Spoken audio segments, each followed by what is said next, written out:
और अब वक्त है देश का बुलेटिन आप तक पहुंचाने का। सुशांत केस में हर रोज नई बातें, नए वीडियो सामने आने का सिलसिला लगातार जारी है। बड़ी खबर यह है कि अब रिया का एक संदिग्ध वीडियो सामने आया। 15 जून को पोस्टमार्टम हाउस रिया पहुंची थी। सुशांत के पोस्टमार्टम के वक्त रिया वहां थी। रिया को अंदर जाने देने पर गंभीर सवाल उठे हैं।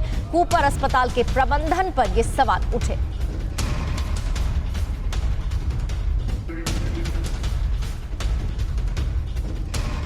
इसी बीच एक और बड़ी खबर सुशांत की पोस्टमार्टम रिपोर्ट को लेकर, जिस पर पहले ही कई सवाल उठे हैं। एम्स के डॉक्टर्स भी अब इसकी जांच करेंगे। पोस्टमार्टम रिपोर्ट पर सीबीआई सलाह ले रही है। एम्स के डॉक्टर्स से ये सलाह मशवरा किया जा रहा है सीबीआई की टीम द्वारा। सुशांत की पोस्टमार्टम रिपोर्ट पर कई सवाल उठे हैं, गंभीर सवाल उठे हैं, जिनको कंफर्म करने के लिए अब एम्स के डॉक्टर्स से भी सलाह सीबीआई ले रही है।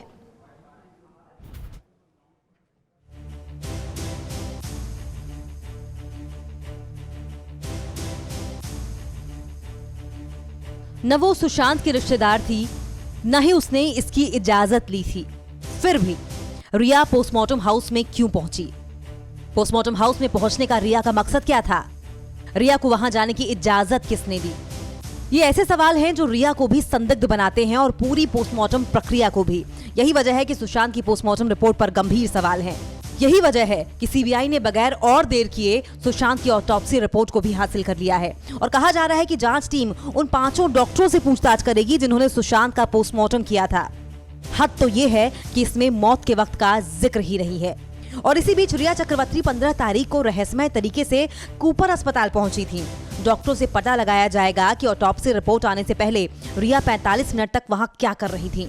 रिया सुशांत की रिश्तेदार नहीं है। ऐसे में सवाल अस्पताल प्रबंधन पर भी उठ रहे हैं कि उसे शवगृह में कैसे प्रवेश मिला। 2 सवाल बेहद गंभीर हैं। रिया संदिग्ध तरीके से पोस्टमार्टम हाउस जाती है। रिया उस वक्त डीसीपी से बात करती है जब मुंबई पुलिस केस में उसकी भूमिका की जांच हो रही होती है। इन्हीं संदिग्ध हालात को देखते हुए एसपी नूपुर प्रसाद ने डीसीपी अभिषेक त्रिमुखे से जानकारी ली। त्रिमुखे से ये जानने की कोशिश हुई कि रिया और उनके बीच क्या बातचीत हुई। साथ ही उन पुलिसकर्मियों से भी पूछताछ की जा रही है जो 14 जून को सुशांत के घर में गए थे। सीबीआई सुशांत सिंह के घर पहुंचे पुलिस वालों से ये जानना चाहती है कि जब उन्होंने सुशांत की बॉडी देखी तो क्या उन्होंने पहली नजर में ही इसे खुदकुशी मान लिया या किसी और एंगल की तरफ भी उनका ध्यान गया था। और एक और ब्रेकिंग न्यूज सुशांत केस से ही जुड़ी हुई, जिसमें काले बैग के साथ दिखा मिस्ट्री मैन अब कैमरे पर आ चुका है। जानकारी उसने ये दी कि पहली गाड़ी में मौजूद पॉली बैग में बॉडी नहीं आई।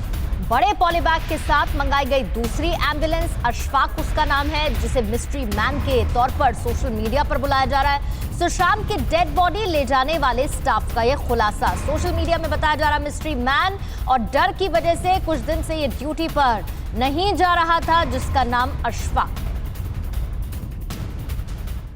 आप एम्बुलेंस में काम करते हैं, सबसे पहले बताइए कि क्या हुआ था, कैसे आप वहां पहुंचे और क्या वहां स्थिति थी?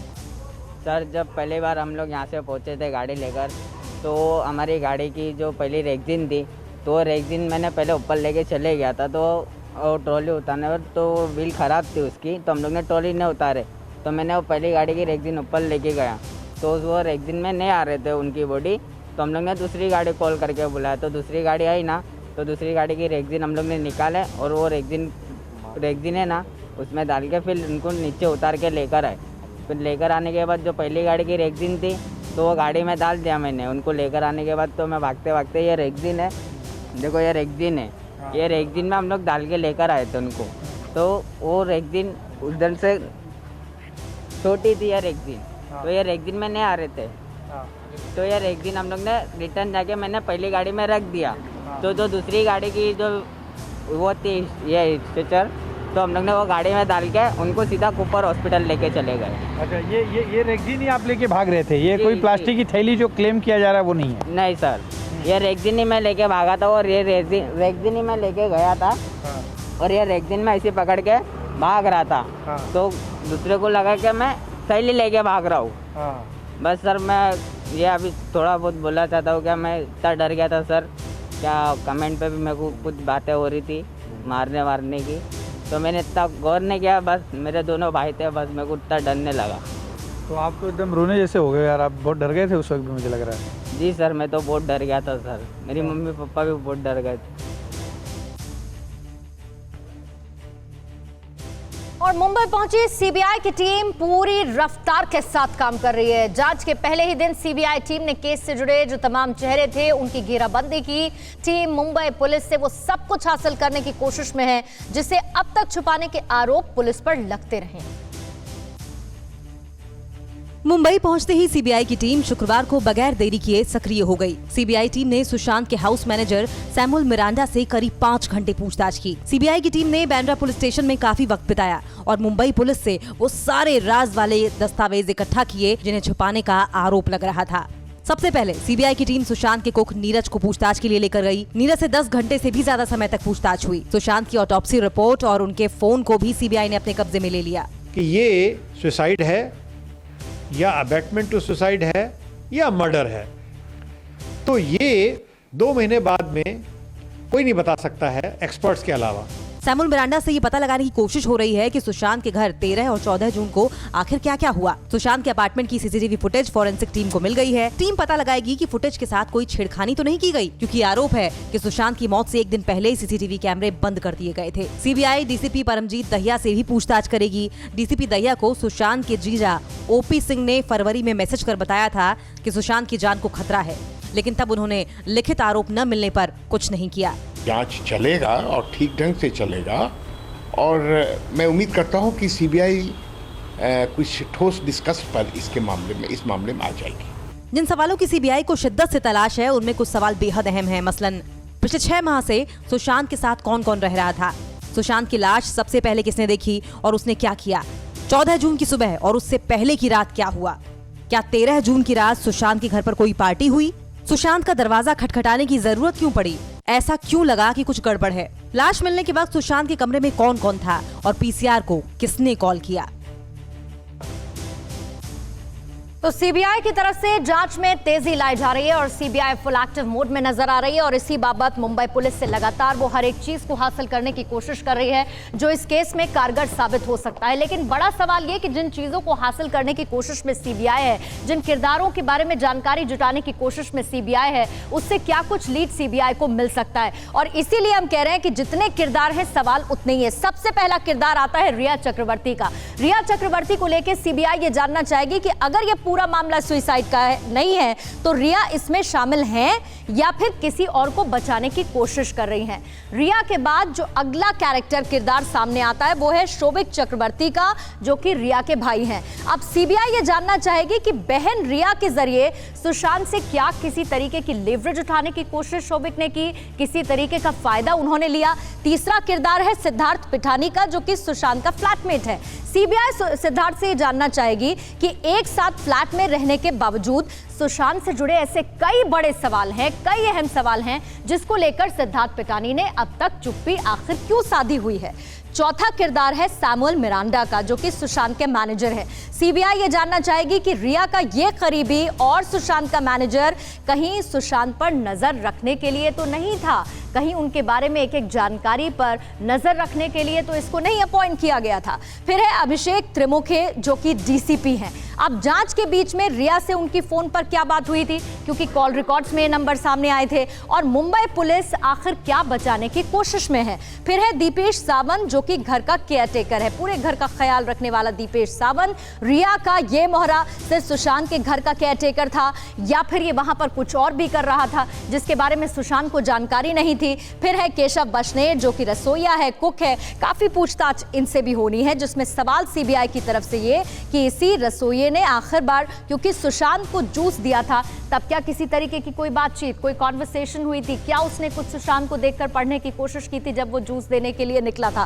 फिर नीरज सिंह, जो कि कुक है, एक बार फिर से दरवाजा खटखटाने के बाद सुशांत का जब जवाब नहीं मिला तो नीरज सिंह ने उस वक्त क्या किया, क्या किसी को जानकारी दी, सबसे पहले किसी को इंफॉर्मेशन दी। श्रुति मोदी एक इंपॉर्टेंट लीड, इंपॉर्टेंट किरदार के तौर पर है। सीबीआई ये जानना चाहेगी कि सुशांत के फाइनेंस का काम देखते समय क्या कभी रिया और जो बाकी करीबी हैं उन पर श्रुति मोदी को कभी किसी तरीके का कोई शक हुआ जब इंस्ट्रक्शंस दिए जा रहे थे या फिर चीजें बदलने की कोशिश की जा रही थी। तो ये तमाम कैरेक्टर्स हैं जिनसे सीबीआई कई सवालों के जरिए बहुत कुछ जानने की कोशिश करेगी। तो ये सुशांत सिंह राजपूत केस में बहुत इंपॉर्टेंट लीड्स, जिसमें मुमकिन है कि सीबीआई जल्द से जल्द इन किरदारों से पूछताछ करेगी और कई राज उगलवाने की कोशिश भी की जाएगी। अब इसके बाद एक और बड़ी खबर का रुख कर लेते हैं, जो कि सीमा पार से है, जहां पर बौखलाए हुए पाकिस्तान ने फिर से गोलीबारी की हिमाकत की है। और सबसे शर्मनाक बात यह कि सीमा पार से आम लोगों को निशाना बनाया गया। पाकिस्तान ने फिर से सीज फायर की अनदेखी की। कठुआ जिले के हीरानगर सेक्टर में गोलीबारी की। बीएसएफ ने गोलीबारी का करारा जवाब हालांकि दिया। रिहायशी इलाकों पर भी सीमा पार से गोलीबारी की गई और मासूम लोगों को निशाना बनाया गया, उन पर गोली दागी गई। पाकिस्तान की तरफ से लगातार अंतर्राष्ट्रीय सीमा हीरानगर सेक्टर में सीज फायर का उल्लंघन किया जा रहा है। ठीक मेरे पीछे आप देख सकते हैं कायर पाकिस्तान किस तरीके से रिहायशी एरियाओं को टारगेट कर रहा है। ये मंदिर की दीवार है और अंदाज़ा लगाइए कि कल रात से ही पाकिस्तान ने किस तरीके से इस गांव में तबाही मचाई। गांव वाले डरे हुए हैं। सामने वाली घर की दीवार भी हम आपको दिखाएंगे कि किस तरीके से दीवार जो है पूरी तरीके से बर्बाद होती हुई नज़र आ रही है। लगातार पाकिस्तान ये प्रयास कर रहा है कि आतंकियों की घुसपैठ जो है वो लाइन ऑफ कंट्रोल या फिर अंतर्राष्ट्रीय सीमा से करवाई जा सके। लेकिन TV9 भारतवर्ष पहुंचा है ग्राउंड जीरो सच्चाई दिखाने के लिए कि किस तरीके से कायर पाकिस्तान जो है वो लगातार सीज फायर का उल्लंघन कर रहा है और रिहायशी एरियाओं को टारगेट कर रहा है। कुछ ये देख सकते हैं आप, ये पाकिस्तान ऑर्डिनेंस फैक्ट्री में बनी हुई गोली है। लगातार पाकिस्तान सीज फायर का उल्लंघन कर रहा है और यही गोली जो है लगातार पाकिस्तान रिहायशी एरियाओं में दाग रहा है। दूसरे हमारे साथ मौजूद हैं। सब ये बताइए कि आपके घर में भी गोले दागे? हाँ, हमारे ये नहीं का घर रहने के लिए जगह नहीं। पहले जे इसको किया, अभी इसको कम से कम 200 गोली लगी, तो बड़ी मुश्किल है। पहले इस घर में गोली लगी, अब दूसरे नए वाले नए में चले, वहाँ भी फ्रैक्चर हो गया। पूरी रात सो गया, कम से कम 20 दिन हो गया सो गए बच्चों। डरते हैं बच्चे रात जब एक और चीज़ हम आपको पाकिस्तान की कायराना हरकत दिखाएंगे। ये देखिए, ये 82 mm का मोटार है जो पाकिस्तान लगातार रिहायशी एरियाओं पे दाग रहा है। लेकिन इन सब के बीच भारतीय सेना हो या फिर BSF, पाकिस्तान को उसी की बादशाह में जवाब देती हुई नजर आ रही है। कैमरा पर्सन अनूप के साथ अंकित भट्ट, TV9 भारतवर्ष के लिए ग्राउंड जीरो हीरानगर सेक्टर से। और इस वक्त की एक बड़ी खबर आपको बता दें, पाकिस्तानी विदेश मंत्री शाह महमूद कुरैशी चीन पहुंचे तो वहां पर उनकी खासी फजीहत भी हुई। लेकिन भारत की सख्ती और मजबूती से परेशान इन दोनों पड़ोसियों ने कुछ विवादित मुद्दों पर हाथ मिलाने में देरी नहीं लगाई है। बड़ी खबर यह है कि चीन पाकिस्तान का कश्मीर और तिब्बत और ताइवान राग अब सामने आने लगा है। चीन ने कश्मीर को विवाद वाला हिस्सा बता दिया तो पाक ने तिब्बत ताइवान को चीन का हिस्सा मान लिया है। पाक की नजर में उइगर मुस्लिमों की हालत बिल्कुल ठीक है और ये चीन पाक का संयुक्त घोषणा पत्र है जिसमें हैरान करने वाली बातें सामने आई हैं। तो ये हैरान करने वाली बातें क्या बताती हैं उसकी जानकारी भी आपको तफसील से दे देती हूं, क्योंकि लगातार चीन और पाकिस्तान इस तरीके से साथ खड़े होते हैं कि दूसरे को फायदा पहुंचाने की कोशिश में है। अब देखिए, क्योंकि पड़ोसी परेशान है तो अपना जो घोषणा पत्र उन्होंने संयुक्त घोषणा पत्र जारी किया उसमें एक दूसरे को खुश करने की कोशिश की। अब इसमें यह कहा गया, चीन ने कहा कश्मीर विवाद वाला हिस्सा है। इसमें कोशिश क्या है, मंशा क्या है चीन की कि पाकिस्तान का मन रखे और उसे ऊपर चढ़ाने की कोशिश की जाए, ये चीन की मंशा है। फिर चीन ने कहा कि कश्मीर मुद्दे का हल UN तलाशे, यूनाइटेड नेशंस इसका एक हल निकाले क्योंकि इसे विवादित हिस्सा बता दिया है। खुद अविश्वसनीय हो चुका है चीन और विश्व बिरादरी में भारत को कैसे घेरा जाए इसकी एक हताशा भरी कोशिश उसकी ये नजर आती है। पाकिस्तान कहता है कि तिब्बत और ताइवान चीन का अभिन्न हिस्सा है। अब इसमें पाकिस्तान की इंटेंशन क्या है, वो ये कि बदले में कश्मीर पर चीन के साथ का सौदा उसके साथ हो जाए, यानी कि चीन उसका साथ उस मुद्दे पर देने लगे। पाकिस्तान ने कहा है कि चीन में उइगर मुस्लिमों को कोई दिक्कत नहीं है।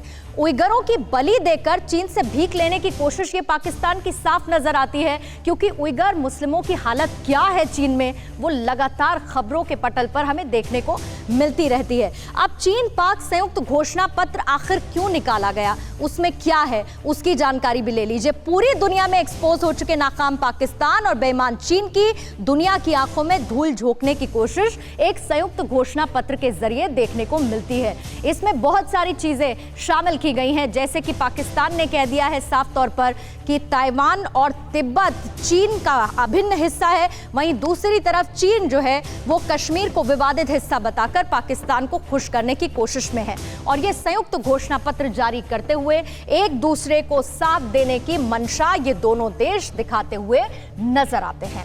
पाकिस्तान के मंत्रियों और आर्मी चीफ की बेइज्जती का सिलसिला लगातार जारी है। पहले बाजवा से सऊदी प्रिंस ने मिलने से इनकार कर पाकिस्तान के गाल पर बेइज्जती का तमाचा भी जड़ा था, तो अब चीन पहुंचे पाकिस्तान के विदेश मंत्री शाह महमूद कुरैशी को बेइज्जती का सामना करना पड़ा, जिसकी खबर हमने आपको दिखाई। 100 सेकंड में इसकी और डिटेल आपको दे देते हैं कि कैसे पाकिस्तान का ये बेइज्जत कांड सामने आया। बड़े बेआबरू होकर तेरे कूचे से हम निकले, मैं भी मयस्सर नहीं कि दिल से मेरे गम निकले। दिल से कुछ ऐसी ही आवाजें निकली होंगी जब पाकिस्तान के विदेश मंत्री शाह महमूद कुरैशी का सामना चीन में घंघोर बेइज्जती से हुआ होगा। इन तस्वीरों को गौर से देखिएगा, क्योंकि इन तस्वीरों ने एक बार फिर पाकिस्तानी हुक्मरानों की इंटरनेशनल बेइज्जती का सबूत दे दिया है। चीन के हिन्नान में जब पाकिस्तान के विदेश मंत्री शाह महमूद कुरैशी ने कदम रखा तो सन्नाटा देखकर उन्हें सांप सूंघ गया। कुरैशी साहब ने बगले झांकी और खिसियाया सा मुंह लेकर पाकिस्तानी दूतावास की कार में बैठकर रवाना हो लिए। करते भी तो क्या करते, मिलने गए थे चीन के राष्ट्रपति से, लेकिन उन्हें न खुदा मिला न विसाले सनम। बेचारे कुरैशी, शायद वक्त ही खराब चल रहा है। कोई बात नहीं कुरैशी साहब, परेशान मत होइए, आप अकेले ही थोड़ी हैं जिनके गाल पर बेइज्जती का तमाचा पड़ा है। आपके साथियों के गाल पर भी बेइज्जती की कई रशीदें चस्पा हैं।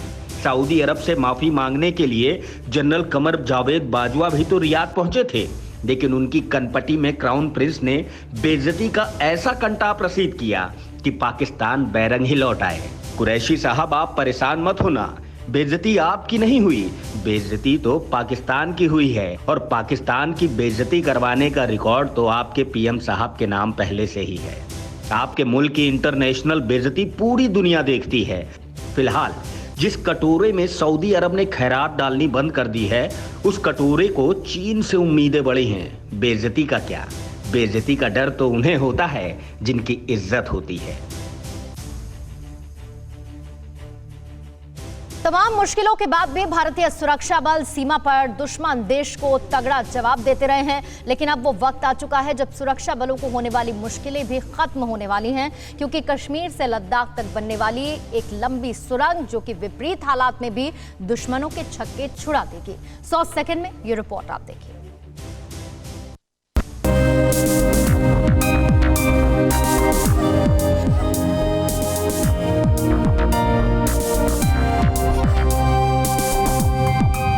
खूबसूरती बेमिसाल, लेकिन चुनौतियां हजार। वो तस्वीरें जहां खूबसूरती है, हिम्मत और हौसला है, वो जगह जहां हर कोई जाने और घूमने की मंशा रखता है। लेकिन ये जगह जितनी खूबसूरत है, यहाँ पहुँचना उतना ही मुश्किल। सर्दी के और बर्फबारी के मौसम में यहाँ पहुँचना ऐसे है जैसे किसी पहाड़ी को तोड़कर रास्ता बनाना। हर मुश्किल का होगा काम तमाम, दुश्मनों का होगा पक्का इलाज। ये तस्वीर जम्मू कश्मीर और लद्दाख हाईवे की है। वर्षों से लटके पड़े इस प्रोजेक्ट की अब तस्वीर और तकदीर दोनों बदलने वाली है। लद्दाख तक पहुँचने के लिए जोजिला के पास एक सुरंग बनने वाली है। वो सुरंग जो विपरीत मौसम में भी यहाँ आने जाने के लिए रास्ते को आसान बनाएंगी। इस सुरंग को बनाने का जिम्मा हैदराबाद की कंपनी मेघा इंजीनियरिंग को दिया गया। वो कंपनी जिसके जिम्मे है अब हिंदुस्तान की हिम्मत और ताकत बढ़ाना। वो कंपनी जिसे कई कंपनियों की भीड़ से चुनकर ये काम सौंपा गया।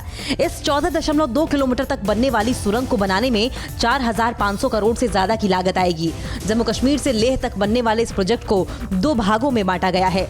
पहले 18.50 किलोमीटर की सड़क बनेगी, जबकि दूसरे हिस्से में 14.15 किलोमीटर की जोजिला के पास सुरंग बनेगी, जो 9.5 मीटर चौड़ी होगी और 7.57 मीटर ऊंची और 2 लेन की होगी। बेहद दुर्गम जगह पर जोजिला के पास बनने वाली इस खास सुरंग को जमीन से करीब 700 मीटर अंदर तक बनाने का प्लान है।